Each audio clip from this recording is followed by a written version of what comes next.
Hola amigos, bienvenidos a Cinencia, donde el cine y la ciencia toman conciencia de su importancia. Hoy hemos venido al Parque Regional de Guadarrama a hablar con Aday López Portillo. Aday es técnico de Medio Ambiente y Sostenibilidad, licenciada en Ciencias Medioambientales y profesora de la Escuela Politécnica Superior de la Universidad Alfonso X el Sabio. En el programa de hoy vamos a hablar de la película WALL-E y la relación que tiene con el tema de la sostenibilidad.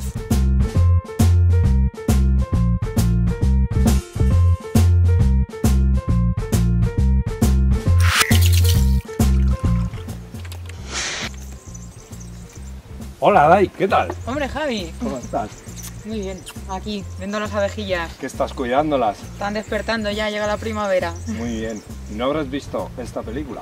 Anda, WALL-E, pues claro. Aday, entonces, tú que has visto la película, ¿qué te ha parecido? ¿Te ha gustado?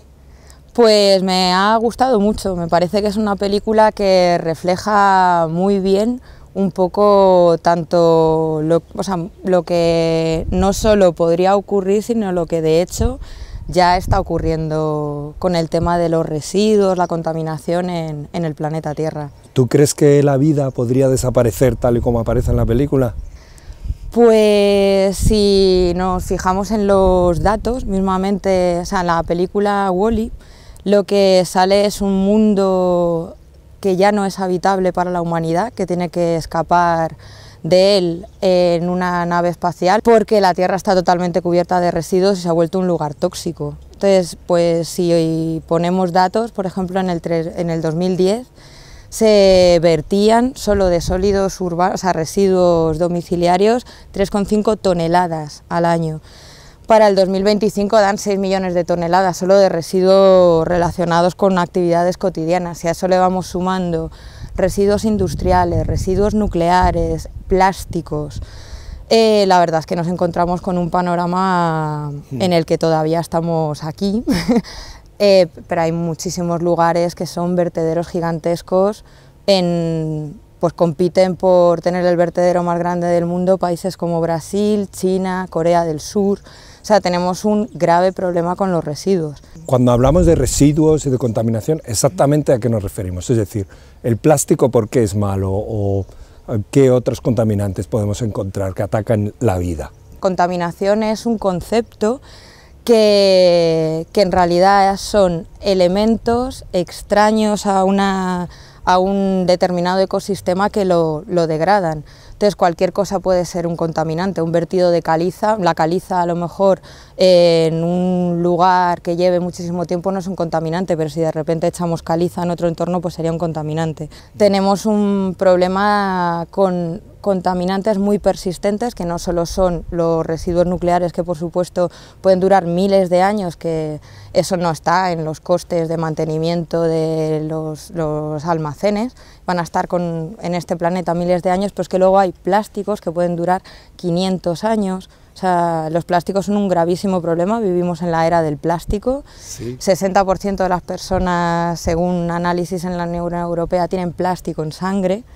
Entonces podemos hablar también de las grandes islas de plástico que flotan en el océano, pero en parte visible la del Pacífico es 2 veces Estados Unidos, pero esa es la parte visible, pero sí. En toda la columna de agua, por debajo, pues también hay plástico. Otros datos que se dan, por ejemplo, de esta misma isla del Pacífico, es que por cada medio kilo de plancton hay 3 kilos de plástico. O sea, directamente los peces están comiendo plástico.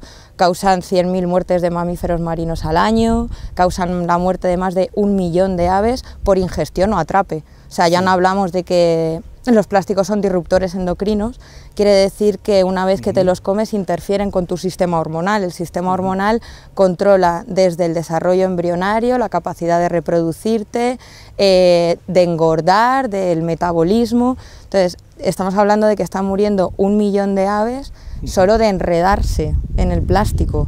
pero no estamos hablando de tumores que puedan tener relacionados con un mal funcionamiento de su sistema hormonal, problemas de fertilidad, feminización de un montón de anfibios, por ejemplo, por plástico, o mismamente enfermedades que son muy dolorosas, aparte de que producen gastos altísimos al sistema sanitario relacionado con una industria del plástico. Estamos hablando de que son enfermedades que son muy dolorosas para la persona que las padece.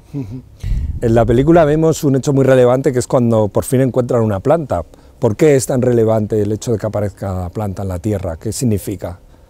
Bueno, pues la vida en la Tierra, hay una biodiversidad enorme de organismos que pueden habitar ecosistemas muy extremos, o que pueda haber vida en situaciones con una altísima concentración de sales.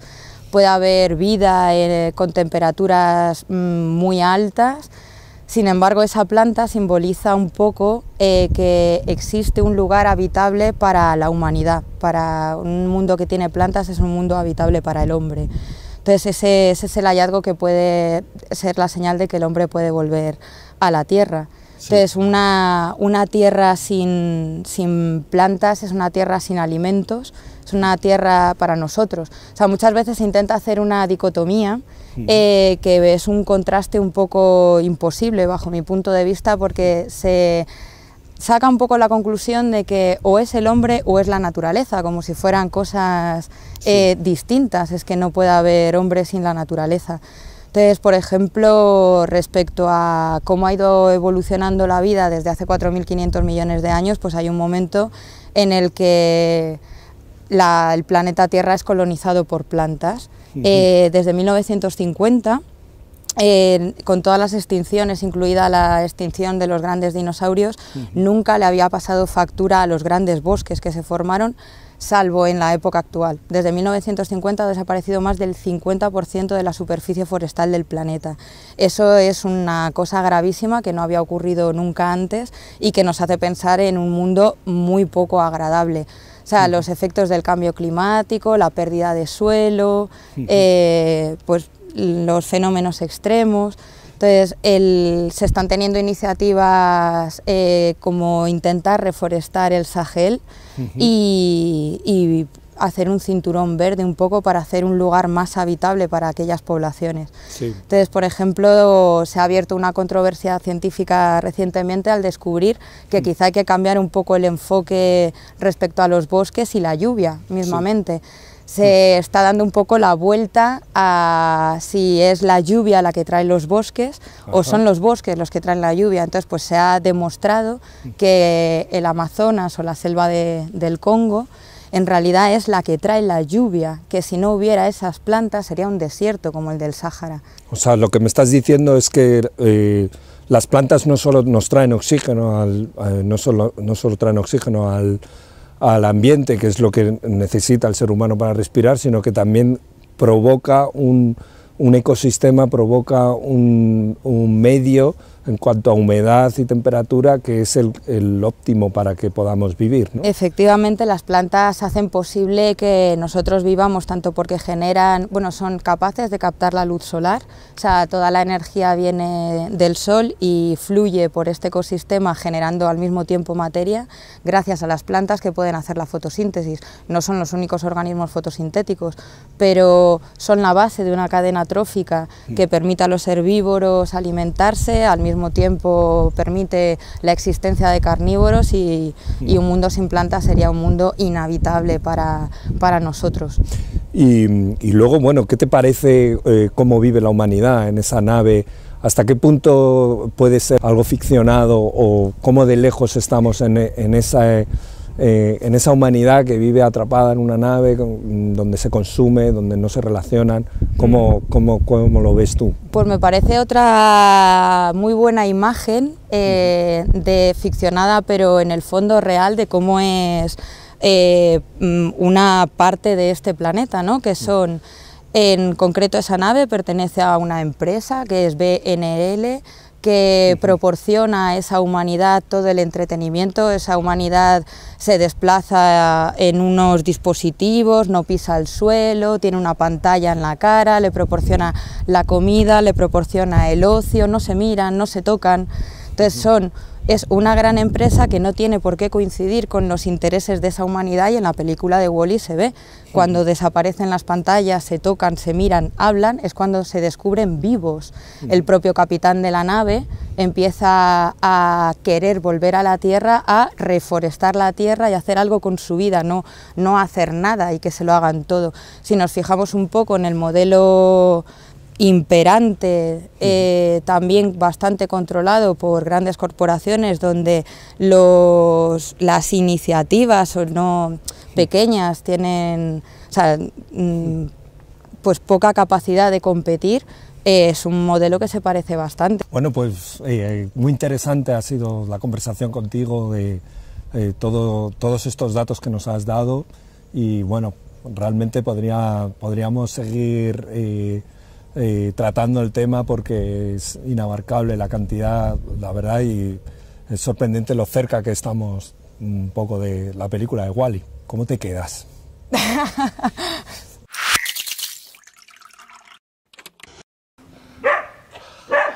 ¡Hay vida! Bueno, pues después de haber hablado con Aday y habernos ofrecido todos esos datos objetivos sobre la pérdida de recursos forestales, podemos concluir que el mundo de hoy cada vez se va pareciendo más al mundo que aparece en la película de Wall-E.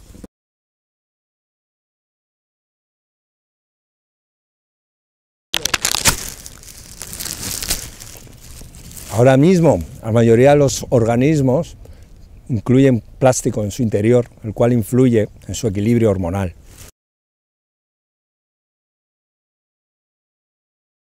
Tercera conclusión, es el bosque el que trae la lluvia y no tanto la lluvia la que trae el bosque la lluvia.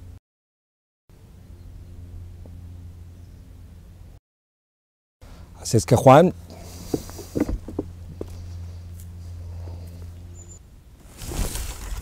y una última cosa.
Podría ocurrir, sino lo que de hecho ya está ocurriendo con el tema de los residuos, la contaminación en el planeta Tierra. ¿Tú crees que la vida podría desaparecer tal y como aparece en la película?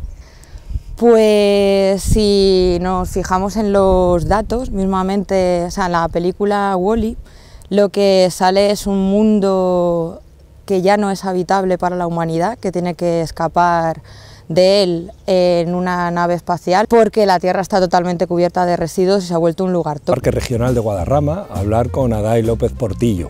Aday es técnico de Medio Ambiente y Sostenibilidad, licenciada en Ciencias Medioambientales, y profesora de la Escuela Politécnica Superior de la Universidad Alfonso X el Sabio. En el programa de hoy vamos a hablar de la película WALL-E y la relación que tiene con el tema de la sostenibilidad.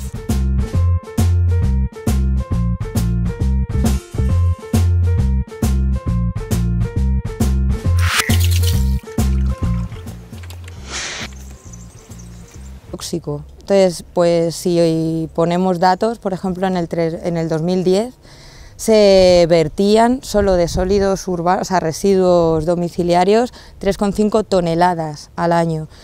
Para el 2025 dan 6 millones de toneladas solo de residuos relacionados con actividades cotidianas. Y a eso le vamos sumando residuos industriales, residuos nucleares, plásticos. La verdad es que nos encontramos con un panorama en el que todavía estamos aquí.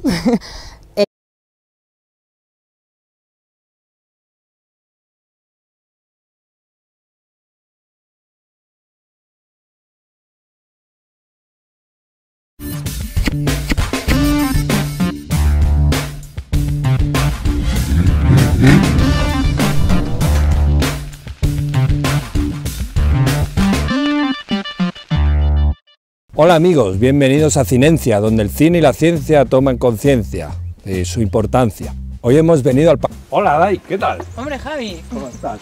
Muy bien. Aquí, viendo las abejillas. ¿Qué estás cuidándolas? Están despertando ya, llega la primavera. Muy bien. ¿No habrás visto esta película? Anda, WALL-E. Pues claro. Adai, entonces, tú que has visto la película, ¿qué te ha parecido? ¿Te ha gustado? Pues me ha gustado mucho, me parece que es una película que refleja muy bien un poco tanto lo que no solo